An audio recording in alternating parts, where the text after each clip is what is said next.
Good afternoon, and thank you so very much for joining us during Bruin Voices. And today's topic is going to be the school-to-prison pipeline, understanding the epidemic as it relates to the national problem, but also what's happening in our community. I thank each and every one of you for joining us today.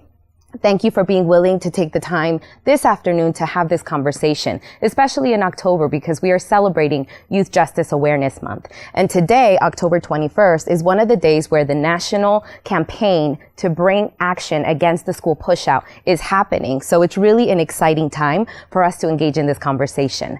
Now, the school to prison pipeline is what I believe is one of the most important civil rights issue in our generation. Children who are most vulnerable to this epidemic are going to be the individuals that are targeted with harsh discipline practices. And what we need to do is really engage in this dialogue so that we advocate for these children because they need us. So what I want you to do right now is just turn to this picture right here and just absorb that. Look at it. Deconstruct it. What do you see? What are the power dynamics that are present? What we notice is that there are certain labels that are being established here. There are certain stories that are being told with this particular image. We know that this child is young. We know that his clothes is very big. We know that there is a power dynamic that exists between him and the officer. But we also need to recognize that there might be socioeconomics that are involved here. So would you agree that this is a vulnerable child? Raise your hand if you are uncomfortable with this image. I would hope that every single one of you are, right? And just to provide context, this is not a child being fingerprinted so that the parent has a report card or has a card to reference if in case he is ever missing. This child is being booked. That is very intentional. And when I ask you once again, are you uncomfortable? I hope that we all can say we are uncomfortable with this. And this is happening every single day to our children. They are targeted, they are being pushed out of schools, and they're being referred to law enforcement too often. Now, with the next slide, what I want to do is define what is the school to prison pipeline.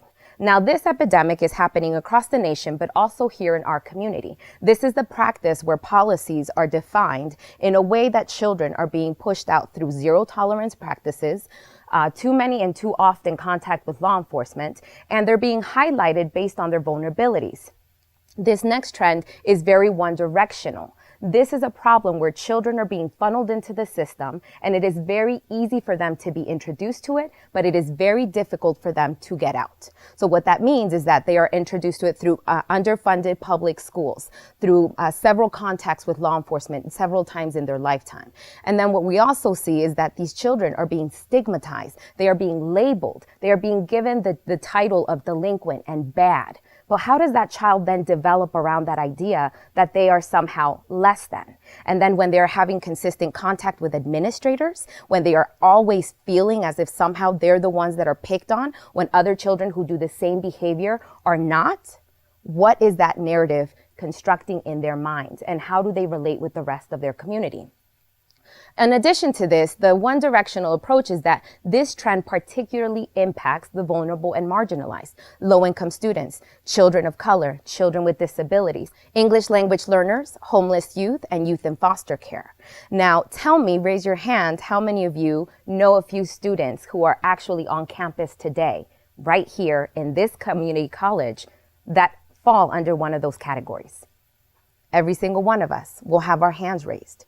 So we know that these are children that we're also engaging with. These are the young populations that are coming out of college and entering into this space. But we also know that there are several children that don't even have the opportunity to come into a campus like this where they can thrive, where they can go on to the next phase of their life because they're stuck in a pipeline that is telling them education is secondary. Why? Because those labels are oppressing them. So what we're talking about today is institutional oppression, systemic oppression. This is historical. Now, I only have 20 minutes with you, and I can't dive into the conversation of the historical context behind the school to prison pipeline. And hopefully we can unpack that during our discussion. But what I want you to consider is that this is not us pointing our fingers at one individual and saying this particular person and what they do is to blame. This is something that has been entrenched in our educational system for a very long time. And the most vulnerable are the ones who are consistently targeted and the ones that are falling through the cracks. So with our next slide, I'd like to highlight that the elements of the school to prison pipeline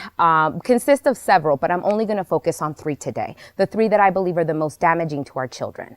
So the first one I'd like to focus on is zero tolerance policies in schools. Now here we have a little cartoon that says, strike one and you're out. Is that the way that we play the game? No, but we also recognize that this is in fact what it means. It means that children have no room for mistakes, and they're also being suspended, expelled, and they're being pushed out into law enforcement referrals and detention centers when they are engaging in activity and behavior that is not delinquent, that does not pose a school safety concern. So what I'd like to do is show you a couple of stories to highlight the most impactful way that this is detrimental to our children. So this right here is a satirical representation. It's a small cartoon. But I want you to look at it. What does it say? It's a child that has a handgun gesture, no actual gun. It's just his hand. And here we have the principal with the zero tolerance policy missile. And we laugh at it, but the reality is that this is the story of a real boy who was suspended from school for 3 days. Hear me when I say I am no way minimizing the amount of gun violence we have in America. It is an issue. We as community members should be concerned with the amount of violence that this can cause. However, this is something that I do challenge because it is something that is now branding children. It is something that is now labeling them and making them feel targeted based on something that did not ever cause a school safety concern. Now this one, Texas boy suspended for saying he could make classmate disappear with Lord of the Rings sorcery. The father writes, I assure you, my son lacks the magical powers necessary to threaten his friend's ability or existence. The boy's father wrote in an email, but if he did, I'm sure he'd bring him right back. Right? But this child was actually pushed out of school in the sense that he threatened his friend with magical powers from a story from TV, right? Is this adolescent behavior? Is this childlike behavior? Does this pose a school safety concern? No. And yet children are being targeted with this type of discipline. So I'd like to go to the next one and talk about law enforcement in schools and their misuse and overuse of what we see right now in our communities. Now, before anyone gets offended and says, well, wait a minute, my father's a cop or my husband's a cop or I know a good cop. This is not personal. This is, once again, institutional. This is standard practice that we see across America. And so when we don't challenge what is happening and it's the norm, we continue to see children being pushed out and targeted by harsh discipline practices that are only being very strategic in the way that they're applied to children of color, children with disabilities, and vulnerable children. So let's go to the first story that I'd like to share with you. This is one where a 5-year-old wears the wrong color shoes to school, and it was out of dress code. And so what the teachers wanted to do was teach this boy a lesson, so they sent him home in the back of a police vehicle so that he could learn never again to do this. But let me give you some context. This child's mother could not afford black sneakers. And so the white sneakers he had, she took a black marker and she colored them in. And yet, what do we hear there? Low socioeconomics, right? We hear that there might be poverty. We hear that there is lack of resources. But what we also see is that there was an administration that was not willing to talk with the family and engage them in a manner that was empowering. And this child had to experience what it was like at 5 years old to travel in the back of a police vehicle. Something where, if you think about, if this is generational, their children have already seen their fathers hauled away with police. This is traumatic. They have now started on that same path. Narratives that are being constructed with these practices are traumatizing our children. And they are also making them feel like no one wants me. No one wants me here. So how do we as a community push back against this? So the other one I'd like to show is sheriff's deputies shackled elementary school students ages 8 and 9 who had disabilities. What I appreciate is that I see in various of you audience members shaking your head or, the glares and the frowns. Good. I want you to be moved by these stories. This is why we have to talk about it, because I want to put the humanity back in this dialogue. You can go and you can read a report all day long, but unless you actually hear the stories of the children that are being impacted, you will not be moved to action. So this is just one story, but this is another one that I wanted to highlight. This young Native American girl was only 8 years old. And there was a story, and you could look this up on the news, but 4 grown police officers entered the classroom. She was throwing a tantrum and she was considered to be volatile. And 4 grown police officers surrounded this young girl. She weighed less than 70 pounds. And they ended up, and I get really emotional when I talk about this one, deploying a taser. And the sharp tongs went into her chest, and the ferocity and the fierceness and the power behind the electroshock that went into her body lifted her body off of the floor and slammed her against the wall. The officers approached the child and they removed the tongs from her chest. And then what they did is they gave her medical attention. But after a 2-month-long investigation, the chief of police decided that this was a justified use of violence.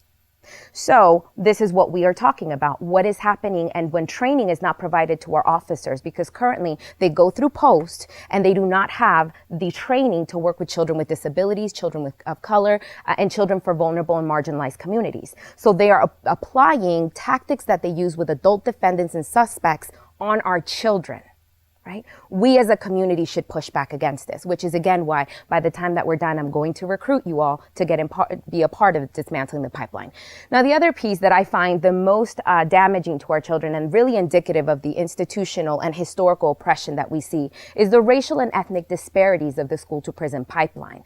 Now, children of color have a higher likelihood of being suspended, expelled, and referred to law enforcement than their white counterparts. We did a report here in Utah. I was a contributing author, The Finger Paint to Fingerprints. And what we found were that children of color, those who identified as African American, were 3 times higher likely of being referred to law enforcement, suspended, and expelled than their white counterparts. Latinos, 1.5 higher likelihood. Native American students, in some communities, 7 to 8 times higher likely of being referred to law enforcement and expelled from schools without services. These are the children who need the services, who need the counseling, who need the after-school tutoring, who need the services to keep them engaged, involved, in helping them move on to a community where they could thrive and they could actually have academic success.